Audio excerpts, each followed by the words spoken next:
Good evening, everyone, and welcome to the Real Science Exchange, the pubcast where leading scientists and industry professionals meet over a few drinks to discuss the latest ideas and trends in animal nutrition.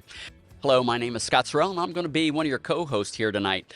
This is one of my favorite sessions that we usually do, and this is the Journal Club.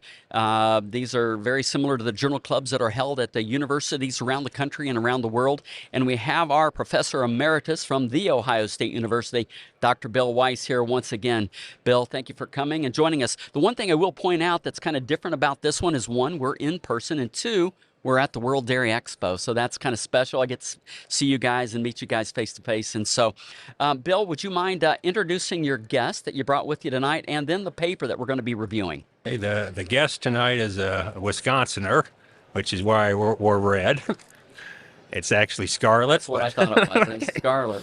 It's Dr. Vic Cabrera. He's mostly an extension researcher at the University of Wisconsin. I don't know if you're a professor or associate professor. Professor. Professor. Congratulations. Thank you.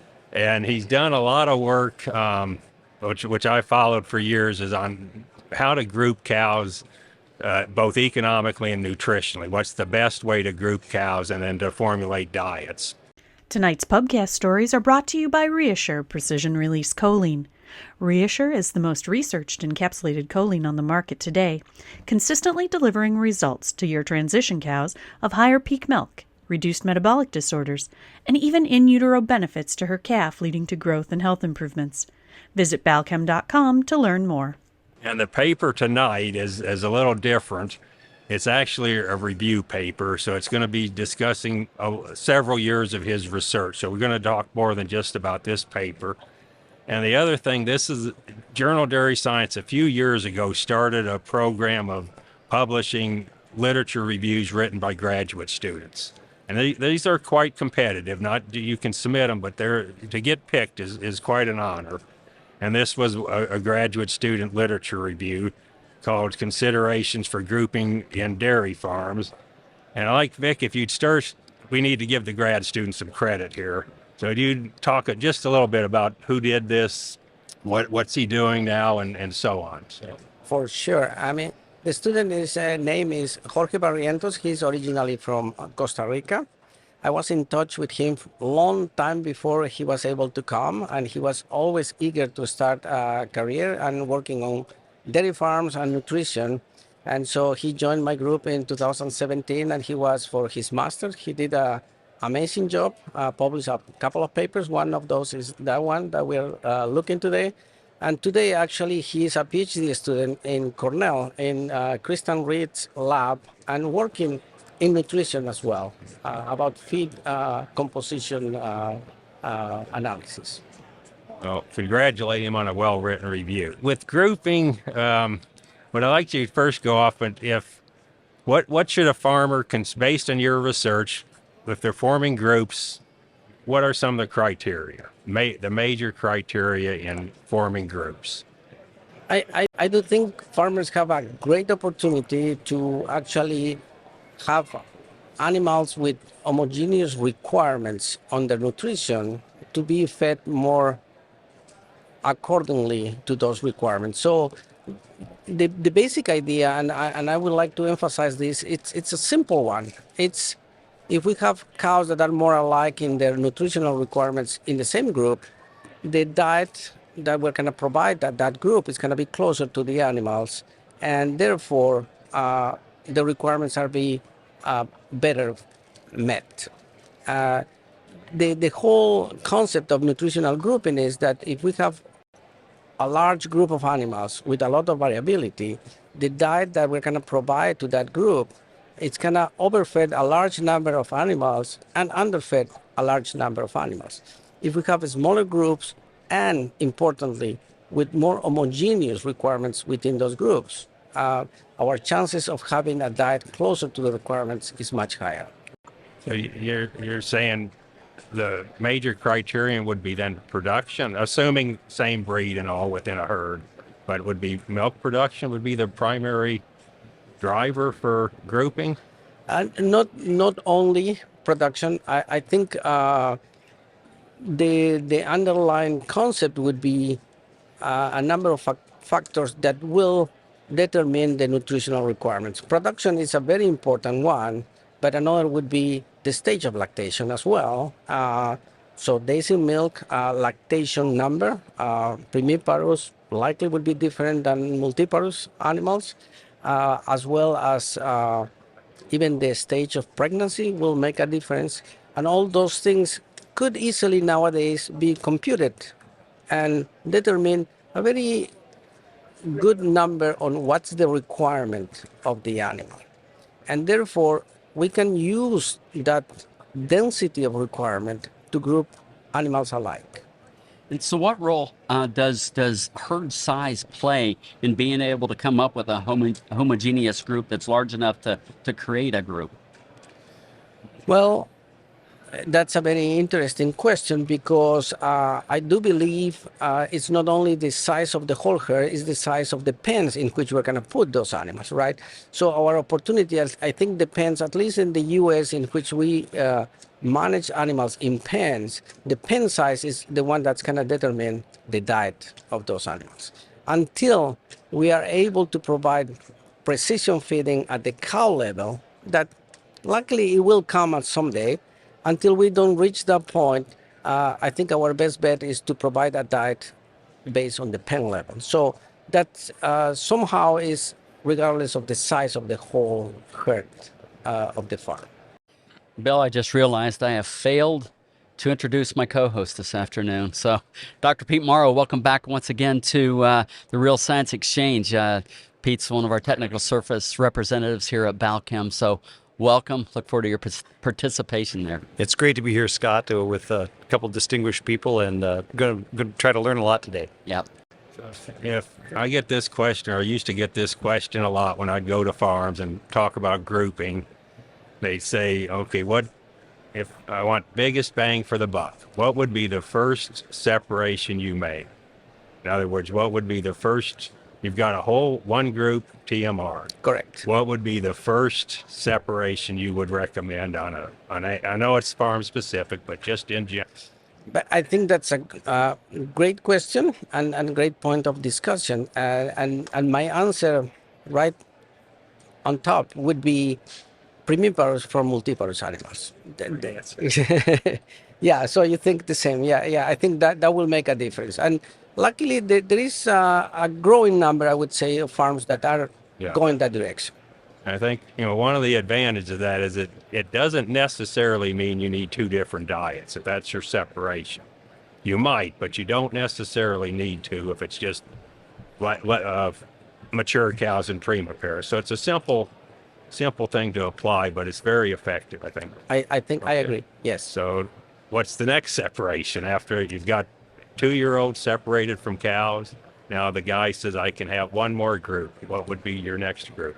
What would be the next group? And I mean, if it is only that option, I would go with production level. I would go, and production would be heavily related to the stage of lactation, obviously, right? So I would have a peak lactation group separate of the rest. Do you think it's more important if he could only, again, because of farm size, say you can have 2-year-olds and then 2 other groups? Would you separate the mature cows into high and low productions or the primiparous into high and low? I think I would go with that's a very good question once again, and I think a good point. I would go with the multiparous first. I think our data, the way I recall, I think shows more variability within the multiparous, and therefore separating them will give us better opportunity to provide better diets to them. And then we'll go one step further. Now you can have one more group. What would be? So if that's the case, for example, we are talking about 3 groups, right? One would be the first lactation. Yep. Let's leave them alone. Okay. And I think that's great. And then I would go with the multiparous, and I will use not only a stage of lactation or production, but I will use actually a full, nowadays we can do that very easily, the full calculation of the nutrient requirement per animal.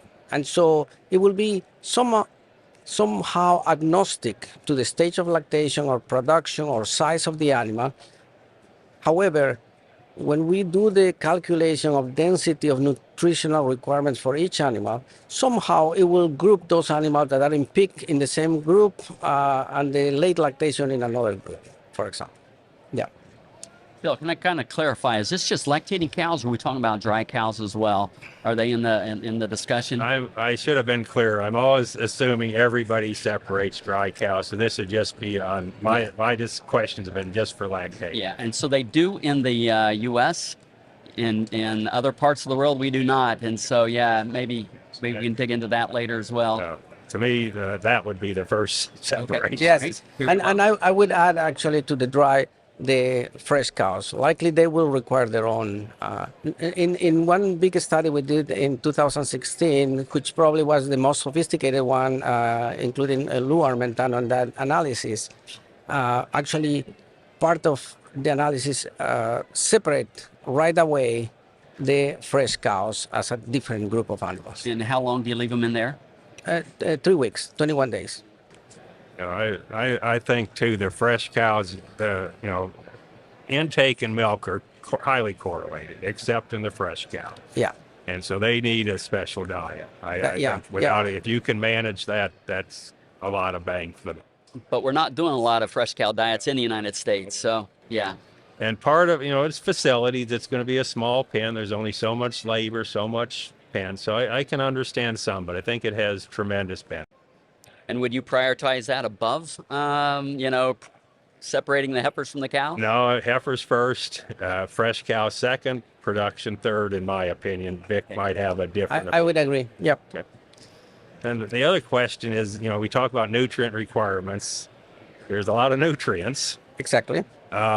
Would you feed all these, in the old time, we'd say, okay, we're going to formulate a diet for 10 pounds more milk than what the group was feeding. That's kind of what we did, which meant protein, energy, everything was fed over at the same amount. Is that the right way does your research say all these nutrients should be overfed compared to the average?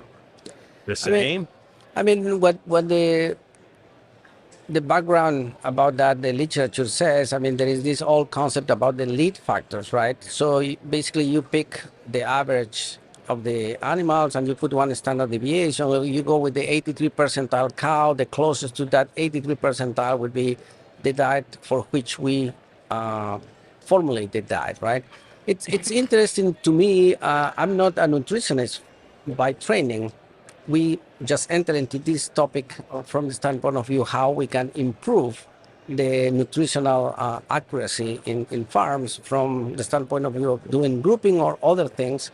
And then it was very surprising to me that there is not a clear standard talking with nutritionists and farmers how should be the right way to actually formulate a diet for a group of cows. So even at the point, I think we are talking two a little different problems. One problem is how we group the cows, and we discussed something of that. Now, if we assume we have the right groups, still we have another issue to handle, that is how we formulate the best diet for that group. And so how would you do it then? Let's say you've got average milk production. Yes. Let's say the body weights are close, and what? So there are. I think a good start is the 83 percentile. I don't think it's the right way either, because that assumes in certain way that we are talking about a bell-shaped normal distribution of animals, and that's not normally what happens in the groups, depending on how they end up. And so therefore, there have been several studies, I think very good one from your research, from the Ohio University's Normand St. Pierre. He proposed different lead factors for different number of groups, actually. That I think it's a very interesting way to go. And I think that has been done based on the idea of optimize the economics of each one of those groups. We did similar thing, and I think we did a concept that we call opti group, basically. So we can assume a level of production for each one of the groups and a cost of the diet for each one of those groups.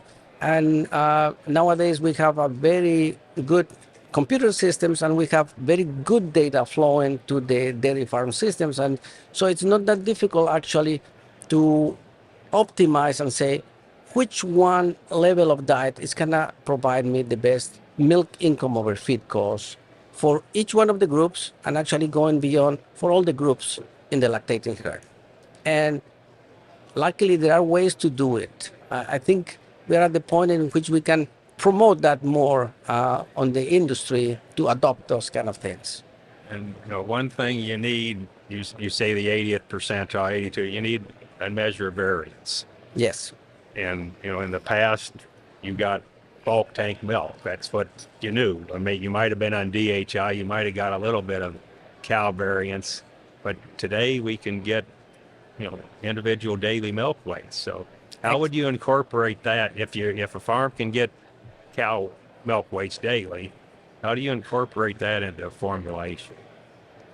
Well, I think that's we are a very nice time in which we have all this data flowing in the system, including the milk weights, right? In many farms that we can use. How we incorporate the question specifically, it's basically, in my opinion, is we can calculate for every single cow, every single day, what is the requirement of nutrients for that milk that has been extracted for that animal, right? And if we put on top of that the weight of the animal that we may not have on a daily basis, hopefully we do, and hopefully soon we will have that, but we can have a good estimate of that body weight. In the worst case scenario, the animal will be weighed at least once in a lactation, and we can follow a very typical curve so we can have a good idea what the milk weight of that animal is.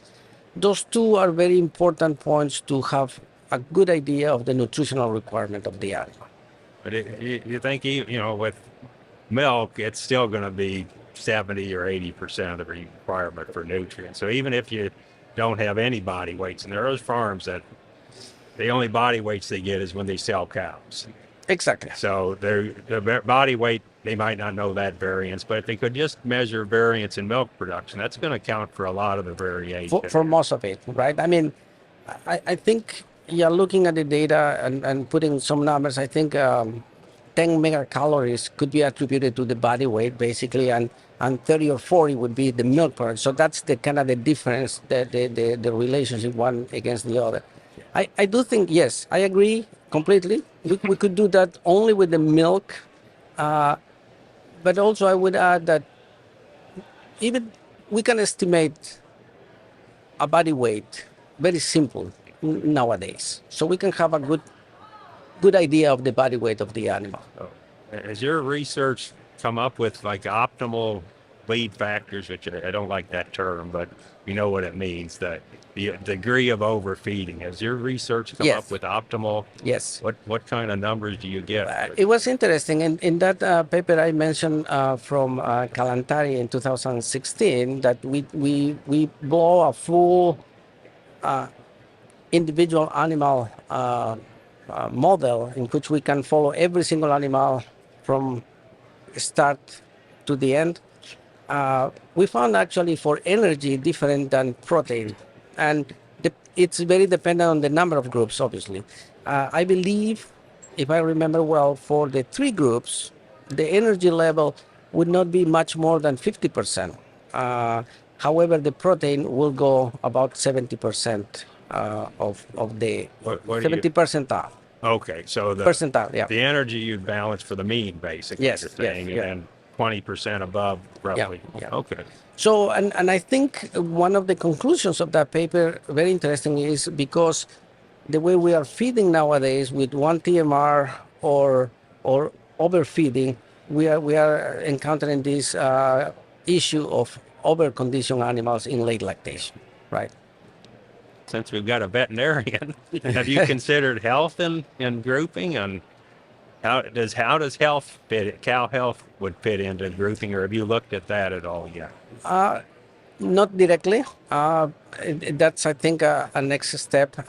But we can safely and confidently say that diets more closer to the requirements will improve the health and welfare of the animals.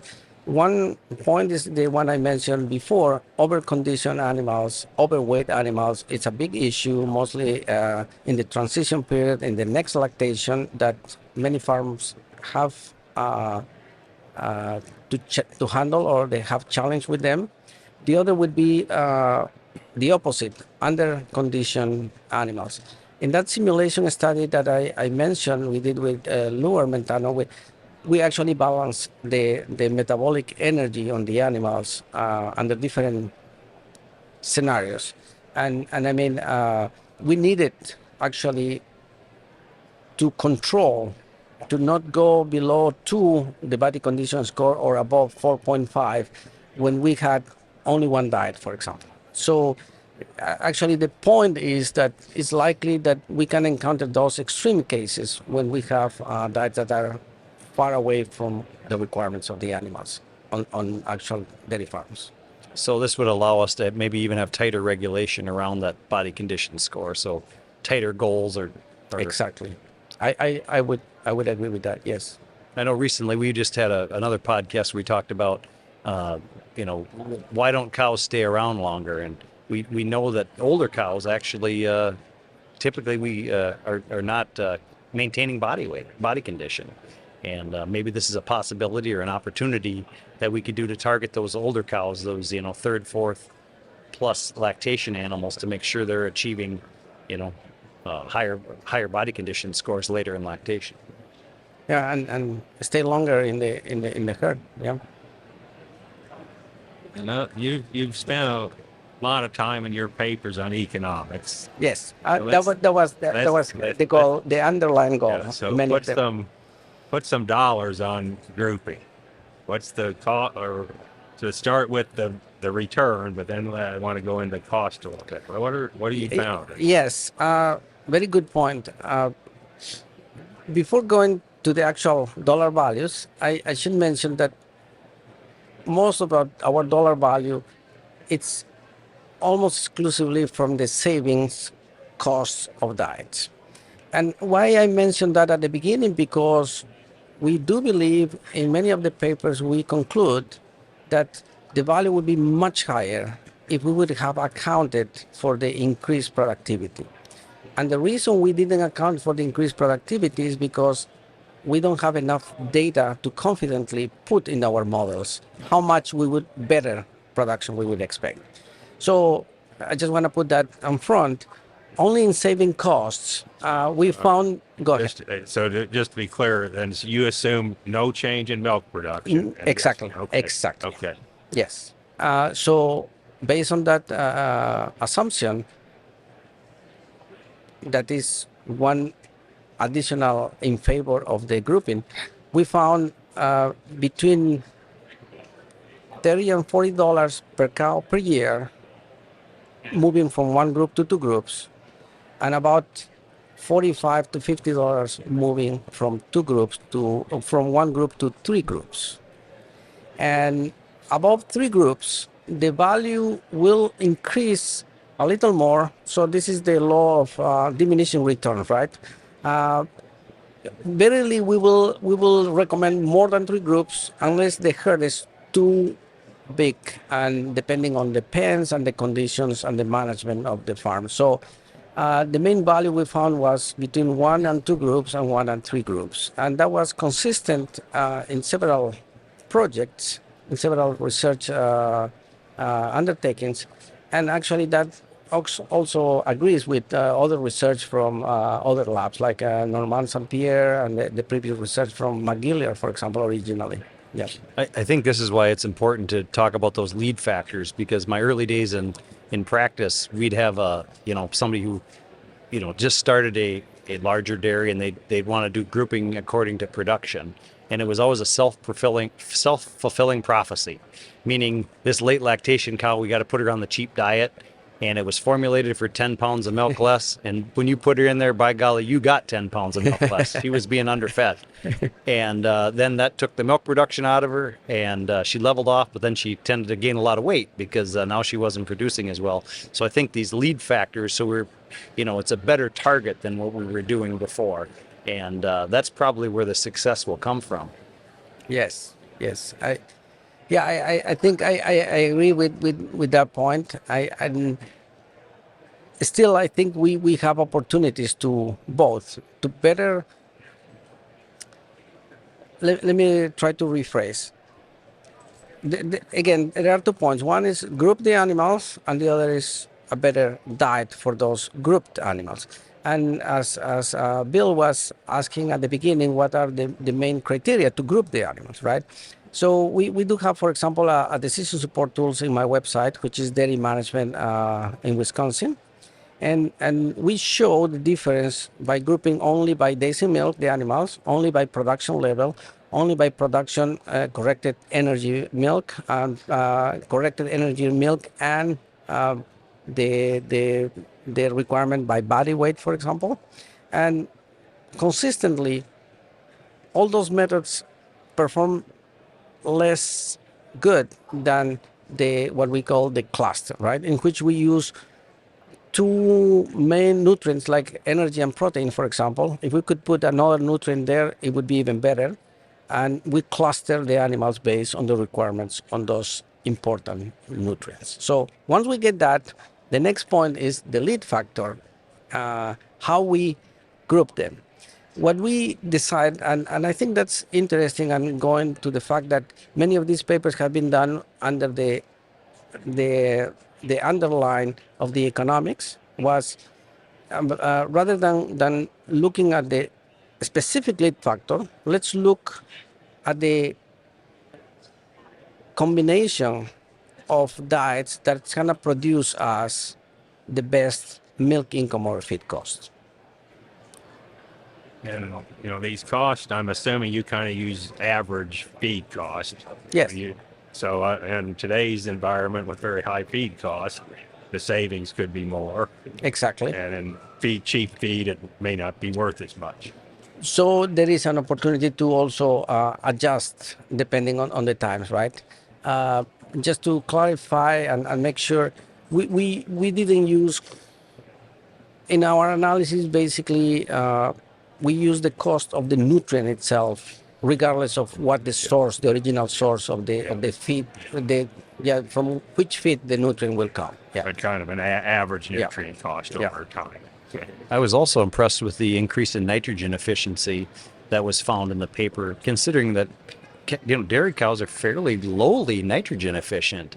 It was a pretty significant increase in nitrogen efficiency. Can you speak to some opportunity along with nitrogen efficiency? Excellent point, because one thing we are doing, and I think this is important point to mention, that what we are doing with this concept of the nutritional grouping, we are improving feed efficiency without changing the genetics of the animal, right? That's another way we can do a lot of inroads on feed efficiency. But by using what we have on the farm and the current conditions, we can improve feed efficiency by just grouping the animals.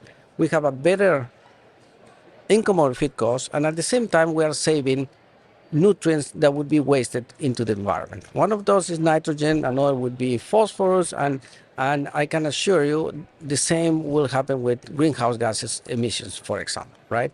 So in the case of nitrogen, I believe the saving will be like 15 grams per cow per day, which is substantial, and it will improve. I don't remember exactly the percentage wise, but it is important, as you say, because we are having only between 25 and 35% of efficiency of nitrogen consumed to convert it to milk, right? So every percentage point we improve on there, it will be significant and important. So what is the optimal frequency of moving from one group to the next? I know we've talked about weekly, bi-weekly. Yes. What are your thoughts? Once again, excellent point in my opinion, because that's a very common question we have commonly.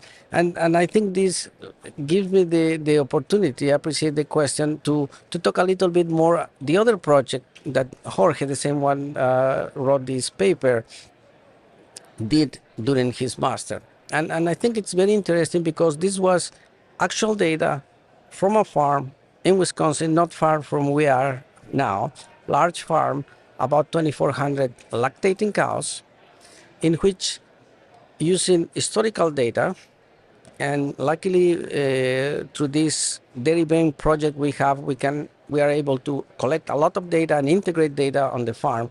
We were able actually to follow this for historical data for years and follow. I think this is very interesting as well. Follow what the farm normally does. And so the idea was propose some tweaks in the management to improve the nutritional accuracy, but without changing drastically what they normally are doing in the farm. And in that farm, they're moving cows every week, right? And that doesn't mean that they are reorganizing all the cows every week, but they are flowing cows from different pens every single week. In this farm, there are 14 pens. It's a large herd for the lactating cows. And for example, there are 3 pens for the primiparous peak lactation and another 3 pens for the multiparous peak lactation cows. But unfortunately, those 3 groups of animals, and each one of those has about 180 cows, receive exactly the same diet. Okay, so we are talking about of more than 400 cows in each one of these peak of lactation, primiparous and multiparous, that are separated already in 3 pens, but they receive the exact same diet. Another important point, those diets are predefined. It doesn't depend on which cows end on those pens. They are being done ahead of time because on the prices of the feeds in the market. And they will remind those diets for between 3 and 6 months. The nutrition will change the diet according to the prices of the feeds, not based on the nutritional requirements of the cows. So those are important points that Jorge worked with the data and say, how about if we change those things? You already have to put these cows in these 3 groups in the peak lactation, right? How about we do a little tweak and you put the top cows in this pen and the low cows in this pen and the rest here. And then we either top dress or change a little bit the diets on each one of those groups. And that actually represented a large amount of money being saved only in nutrition. Just talking about those peak lactation, primiparous or multiparous, we were talking about more than $200 per cow per year of savings in feeds. When you compare that to the net income on some of these dairies, that's a tremendous change in net income. That makes or breaks the whole year profitability of a farm, for sure. It could. You know, one thing, and I was in extension a long time, and we talked about grouping for a long time.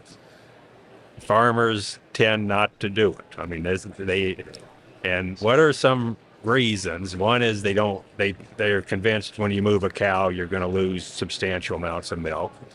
I know you've talked about that in some of these papers. So what are some of the roadblocks, and what could we do to convince them that it's, there are costs to grouping. These are not free. You have to move cows, you have labor, you have more ingredients. So what are some things we could do to overcome some of these roadblocks? Yeah, excellent point, because I wonder the same. I think in our mind, working on this for a few years, it is clear that there is a value here and there is an opportunity here, and we find difficult to understand the rationale why there is not a wide adoption or wider adoption of grouping. I do think there has been some movement. We are different than 10, 15 years ago that was very predominant, just one TMR. It has been changing, but I think there is an opportunity to keep more change. We did I think this was in 2015, within this large project of the feed efficiency led by Mike Van de Haar group. We did a survey in Wisconsin and Michigan. I think we sent the survey to about 2,000 farmers. And the main idea was to find out what were the roadblocks for grouping for those farmers. And we found interesting things. I mean, one thing we expected was exactly that. There is a fear that moving cows more frequently will decrease their productivity. Another thing was just management. We don't want to do this extra labor and this management every single week, right? And so I think those things are, yes, important from the standpoint of view of the management of the farm, but I think we can overcome those things. I think we should be able to easily manage those things on the farm. Regarding the loss of production of the animals, actually in the review paper, there is an interesting paper. There are many actually that demonstrate that if there is a loss, it is short-lived. And actually, one interesting thing is if the pens, like nowadays, are large enough, there seems to be that the social hierarchy being lost, it's so small that's barely noticeable. The paper of Randy Shaver and Swald, they actually didn't change diets. They just moved cows, and the pens were larger than 60 cows each one of those pens. And actually, the conclusion was there was no loss of milk. So I think there are good arguments to say that probably farmers will not suffer for decrease of milk production. Regarding the management and the extra labor, yeah, there would be an extra cost, but I think in the big scheme, if we compare with the potential savings only, the gains are much higher. And if we put on top of that the extra milk production, the gain in health and the environmental benefits, I think there is much more to gain with the nutritional grouping. We'll probably have to break down some barriers along the lines of grouping cows according to being in a breeding pen, pregnancy, and whatnot too, because that's such a, such a big part of the dairyman's day. Yes. Those are the things that I think that'll have to be worked through. But the way it sounds in this data seems to share that well worth it financially. Yes. And I think, I mean, going to that point, nutritional grouping is an effective way. I think we should try to promote that. I'm looking always for ideas how we can encourage more farmers and practitioners and vendors to promote more. But there are, I mean, other things we could also do. And part of the review there is, for example, even within the structure we have of grouping on the farm, doing more frequent diets will help. If we keep feeding cows as we are doing in groups, there is a trend in Europe. I have been a few years back doing a sabbatical in Spain, and there are a lot of movement towards more precision feeding. And even though you will not be able to do a diet for each cow, you could supplement in robotic and even in the rotatory nowadays. You can add additional nutrients to the animal, right? Actually, one interesting part of that in Spain was they actually adapted a system that is being used in the food human food industry to actually on the fly to balance 4 different nutrients when the cow was entering the milk the parlor, right? So I think it took like 16 seconds. The cow is recognized with the RFID, and they say how much she was producing yesterday, and then they adjusted the protein ingredient, the energy nutrient, they put all together, and then deliver the feed to that animal, right? And according to your data, it appears that the protein requirement being high, you said you'd want to achieve about the 70th percentile. Yes. It seems you could, balance for the 50th percentile on NEL, and then, somehow top dress a protein source or even a rumen protected protein source, nitrogen source, depending upon dietary levels or requirements. And that system allows you to actually somehow test the response to changes on the top dressing, right? So actually that was the next step we were trying to do, say, okay, this is what she requires, let's increase 10% more. Are we can expect more milk? All right, gentlemen, it just flickered the lights. That means it's closing time. So we're going to get our last drinks here in. And what I'd like to do is ask you guys to kind of wrap up our conversation today and give us, one or two takeaway items from each of you that a nutritionist or dairy farmer can take away from this conversation today. Our last call question is sponsored by AminoSure XM Precision Release Methionine, the next generation in amino acid balancing. With AminoSure XM, you can save up to 5 cents per cow per day on your methionine investment. Try it today and receive an additional 2.5 cents per cow per day savings with Balchem's limited time rebate offer. Contact your Balchem representative to learn more. Pete, let's start with you. I think for me, it's when you look at this and look at the economic opportunity, there's just a tremendous economic opportunity. And if you can add with that the ability, to make cows more nitrogen efficient, a huge opportunity for sustainability. And I think this is also something that many dairies can do if they have the management ability, which should be there, and the drive to make these type of changes. Bill? I'd like to, one is you don't have to have a billion groups. You showed, there's a huge advantage to just going from 1 to 2. And so maybe that's the first step. But, the economics, I think, are clear. This idea that cows lose milk, it's addressed in here. They don't, most of the time, do not lose milk. So there's not a lot of cost, but to me, there's huge benefits from, again, just starting maybe small, 2 groups, but to grouping, nutritionally grouping clearly is economic. Excellent. Dr. Cabrera. Sure. I mean, I would like to emphasize two points that I think are important. One, I think farmers have a great opportunity to improve, in general, nutritional accuracy. I think there are different venues. One of those is nutritional grouping, that I think it's very effective and it's very doable in every system, basically. That could be combined with better diet formulation.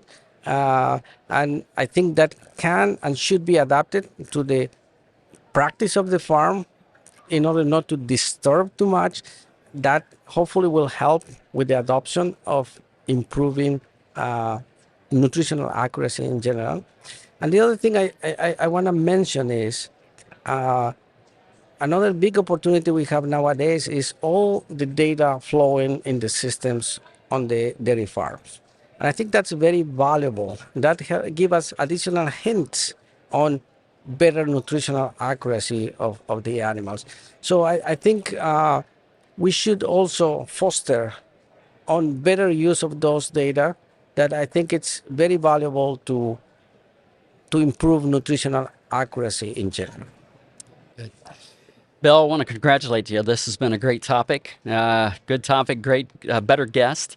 And so I want to thank you for that. Also, thank you, Dr. Cabrera. You've been a great guest. You can come back to the Real Science Exchange anytime. So thank you for coming. Thank you very much. Also want to thank our loyal listeners for spending some time with us once again here at the Real Science Exchange. I hope you learned something.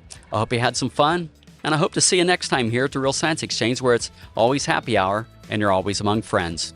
We'd love to hear your comments or ideas for topics and guests, so please reach out via email to anh.marketing@balchem.com with any suggestions, and we'll work hard to add them to the schedule. Don't forget to leave a 5-star rating on your way out. You can request your Real Science Exchange t-shirt in just a few easy steps. Just like or subscribe to the Real Science Exchange and send us a screenshot along with your address and t-shirt size to anh.marketing@balchem.com. Balchem's Real Science Lecture Series of webinars continues with ruminant-focused topics on the first Tuesday of every month, monogastric-focused topics on the second Tuesday of each month, and quarterly topics for the companion animal segment. Visit balchem.com/realscience to see the latest schedule and to register for upcoming webinars.